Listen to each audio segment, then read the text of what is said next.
नमस्कार. आनंद पर्व या युट्यूब चॅनलवर तुम्हा सर्वांचं मनपूर्वक स्वागत. आज मी तुम्हाला एक आत्मवृत्त वाचून दाखवणार आहे. आत्मवृत्त हा प्रकार आपल्यापैकी अनेकांनी शाळेत असताना हाताळलाय. मला तर खूप आवडायचे आत्मवृत्त लिहायला. एकतर परकाया प्रवेशाची संधी असायची, म्हणजे नदीला काय वाटत असेल, रस्त्याला काय वाटत असेल, पुस्तकाचं आत्मवृत्त कसं असू शकतं, खूप छान वाटायचं. आमच्या कंपाऊंड मध्ये एक पपईचं झाड आहे. जवळजवळ 4-5 वर्ष मी ते बघतेय रोज. आणि नेहमी असं मनात येतं की ह्या झाडाला जर विचारलं तर त्याच्याकडे सांगण्यासारखं खूप काही आहे. आणि अर्थातच शिकण्यासारखं तर भरपूरच आहे. गरिमांनी म्हणूनच ठेवलंय, निसर्गातनं आपण काय काय शिकतो. बिनभिंतीची उघडी शाळा, लाखो इथले गुरु, झाडे वेली पशु पाखरे यांची गोष्टी करू. तर असं एकदा त्या पपईच्या झाडाचं आत्मवृत्त लिहायचा मी प्रयत्न केलाय. बघा तुम्हाला कसा वाटतोय. त्याचं शीर्षक आहे उत्सव पुनर्जन्माचा. गेले काही दिवस अगदी खुशीत होते मी. यंदा भरपूर पपया लगडल्या होत्या, काही तर पुढल्याच आठवड्याभरात तयार होण्यासारख्या. आणि अजूनही काही हिरवट पिवळी फुलं शिल्लक होतीच. गेल्या पावसाळ्यात डेंग्यू की चिकनगुन्या असल्या काहीतर नावांचे आजार फैलावले आणि त्यावर पपईच्या पानांचा रस गुणकारी असतो ही बातमी पसरली. त्यात मी अशी बिल्डिंगच्या गेटशी टेकून उभी. झालं मग येता जाता माणसं माझी मोठाली पानं तोडायला लागली. माझी उंची चांगली घसघशीत, त्यामुळे अनेकांनी उड्या मारून मारून पानं पार ओरबाडून घेतली. अगदी शेंड्याजवळची 5-6 पानं शिल्लक राहिली होती. एकदा रात्रीच्या वेळी तर 1-2 जण आले आणि चक्क होती नव्हती तेवढी सगळी पानं ओरबाडून नेली. माझी तर पार रयाच निघून गेली. सकाळी रस्त्यावरून जाणारी माणसं माझ्याकडे पाहून चुकचुकत होती. पहिल्या मजल्यावरच्या आजींचं लक्ष गेल्यावर त्याही खूप चुटपुटल्या. वरून वॉचमनला ओरडल्या देखील, लक्ष कुठे असतं तुझं. मी मात्र मनाशी विचार केला की जाऊ दे, माझ्या पानांच्या रसांमुळे कोणाचा आजार बरा होणार असेल तर होऊ दे की. हा, आता मला कमीत कमी वाकवून सावकाश हलक्या हाताने पानं काढली तरी काम होतच ना. पण हे आता कोण कोणाला सांगणार. असो, मला त्या आजींना सांगावंसं वाटत होतं की तुम्ही नका काळजी करू, थोड्याच दिवसात मला नवीन पालवी फुटेल. खरं तर लहानपणापासून मी इतके आघात झेललेत की त्यापुढे हे ओरबाडणं म्हणजे काहीच वाटेन असं झालंय. माझ्या इतर भाऊबंधांपेक्षा आहेच मी वेगळी. माझ्या जन्माचंही कोणाला कौतुक नव्हतं. खरं तर मी फूटभर उंच होईपर्यंत माझी दखलही कुणी घेतलेली नव्हती. खरं तर या आजींच्या गॅलरीतल्या ओल्या कचऱ्याच्या टोपलीतच मी पडून होते. त्यांनी घरीच तयार केलेल्या काळ्या मऊ खताबरोबर या प्राजक्ताच्या पायाशी येऊन पडले. प्राजक्ताला घातलेल्या पाण्यावरच मी भराभर वाढायला लागले. 3-4 महिन्यातच अंगापिंडाने छान भरले.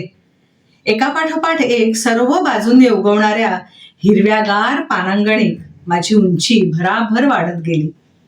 येणाऱ्या जाणाऱ्यांचा कौतुकाचा विषय झाले. काहींना वाटलं आपणच इथे टाकलेली बी रुजलेली असणार किंवा बाहेरून कोणीतरी टाकलेली बी असेल. पण मला मात्र माझं जन्मघर चांगलं माहीत होतं. आमच्या शेजारच्याच कंपाऊंडमध्ये एक भलं मोठं जांभळाचं झाड आहे. माझ्या लहानपणीची एक गोष्ट चांगली आठवते. पावसाचे दिवस होते. माझी उंची जेमतेम कंपाऊंड पर्यंत झाली होती. पलीकडचं मला काही दिसायचं नाही, पण वर पाहिलं की जांभळाच्या मोठ्या मोठ्या फांद्या झुलताना दिसायच्या. कधी कधी त्याच्यावर बसलेले पोपट सुद्धा दिसायचे. प्राजक्त तर माझा सख्खा शेजारी, माझ्या आवडीचा दोस्त. खरं तर वयाने खूप मोठा, पानं पण त्याला भरपूर होती. पण का कोण जाणे इतके छान झाडाला एक सुद्धा फूल लागत नसे. त्या रात्री पाऊस थांबण्याचं लक्षणच नव्हतं. माझ्या डावीकडच्या आसूपालवच्या गच्च पानांमध्ये शिंपी पक्षाचं एक घरटं होतं. अगदी आडोशाला असूनही सततच्या पावसामुळे चिंब भिजलं होतं. एरवीसारखी बडबड करणारी 2 पिल्लं पावसाच्या माऱ्यात एकदम चिडीचूप होती. मी प्राजक्ताच्या आसऱ्याने अवघडून उभी होते. माझ्या पायाकडे 7-8 इंच पाणी साचलं होतं. मध्येच जरा डुलकी लागली तेव्हा कांठाळ्या बसेल असा मोठा आवाज झाला आणि काड काड आवाज करत जांभळाची एक मोठी फांदी खाली पडली. ती नेमकी प्राजक्ताच्या अंगावर. माझ्या डोळ्या देखत प्राजक्ताची रस्त्याच्या कडेला झुकलेली फांदी आणि त्यावर जांभळाची फांदी रस्ताभर पसरली. बिल्डिंग मधली मंडळी धडपडून उठली. खिडक्या गॅलऱ्यांमधून वाकून बघायला लागली. रस्त्यावर पार्क केलेल्या गाड्यांवर तर ती फांदी पडलेली नाही ना, याची खात्री केली आणि मग निश्चिंत झाली.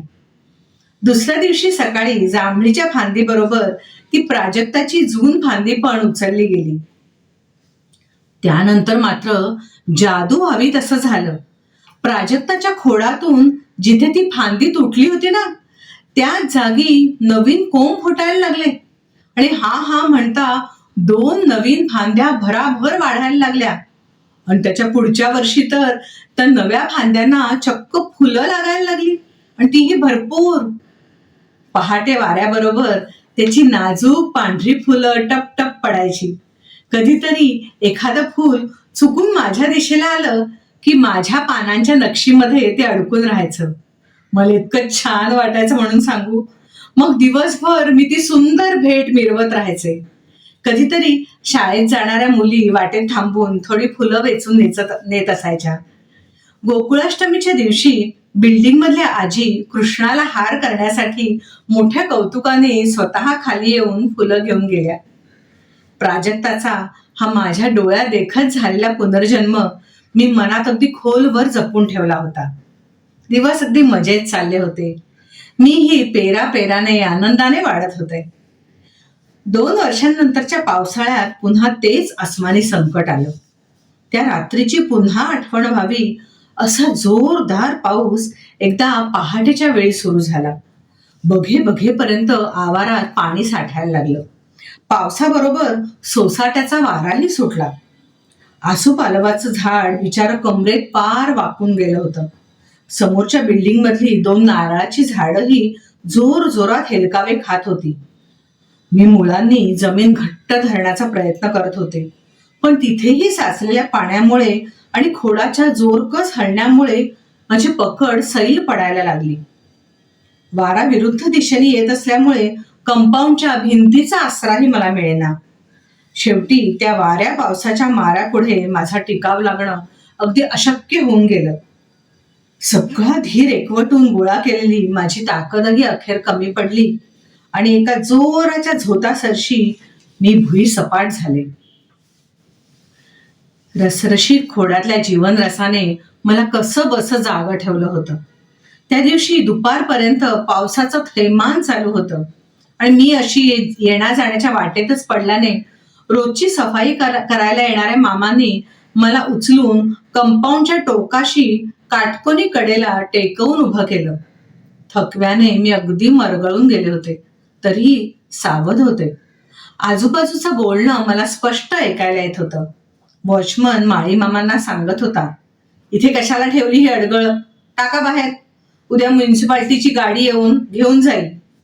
त्यावर मामा म्हणाले, आता असू दे रे, रस्त्यावर चालणाऱ्यांच्या पायात येईल ते, त्यापेक्षा उद्या गाडी आली की देऊ टाकून. मला रागच आला. अरे, इथे कोणालाच माझ्या जाण्याची हळहळ वाटत नाहीये. पण म्हटलं जाऊ दे, जितके दिवस आयुष्य असेल ते असो, पण जिथे असेल तिथे रुजण्याचा प्रयत्न करायला काय हरकत आहे. माझं नशीब इतकं बलवत्तर की पुढचे 8-10 दिवस मामा त्यांची तब्येत बिघडल्यामुळे सफाई करायला आलीच नाही. मी परिस्थितीला शरण जाणारी नव्हतेच. कंपाऊंडचा भक्कम आधार तर होताच. मी पुन्हा मातीच्या दिशेने सगळं लक्ष केंद्रित केलं. मातीतून पाण्यातून जितकं सत्व शोषता येईल तितकं शोषत तग धरायचा प्रयत्न सुरू ठेवला. थोडी पानं उरली होती, त्यांचाही मोह ठेवला नाही. त्यांच्या दिशेने वाहणारा जीवनरस बंद करून त्यांना माझ्यापासून वेगळं करणं गरजेचं होतं. तीही मग उपासमारीने पिवळी पडत मुक्यानेच गळून पडली. पण मी धीर नाही सोडला. हळूहळू माझ्या उघड्या बोडक्या खोडाच्या तळाशी छोटी छोटी मुळं धरायला लागली. माझ्या आनंदाला पारावार उरला नाही. आता मला नवीन पानं फुटायला हरकत नव्हती. पावसाचे दिवस असल्याने पाण्याचाही प्रश्नच नव्हता. बघता बघता कोवळ्या पानांचे अंकुर माझ्यातून बाहेर यायला लागले. मुळांनीही वाढीचा वेग टिकवला होता. मातीच्या आत आत जाताना त्यांना प्राजक्ताची, माझ्या जुन्या सवंगड्याची मुळंही घट्ट भेटली. पुनर्जन्माचा हा उत्सव माझ्यासाठी खूप महत्वाचा होता. पण बिल्डिंग मधल्या इतरांसाठीही याची अपूर्वाई वेगळीच होती. यानंतर अनेकदा मी फळाफुलाने बहरले. फळं खाणारा प्रत्येक जण माझं अगदी तोंड भरून कौतुक करतो. इतकी गोड पपई मार्केटमध्ये शोधून सापडणार नाही. वेगळंच आहे पपईचं झाड. तुटून पडलं होतं, पण नुसतं जगलं नाही, फळांनी लगडलेलं असतं.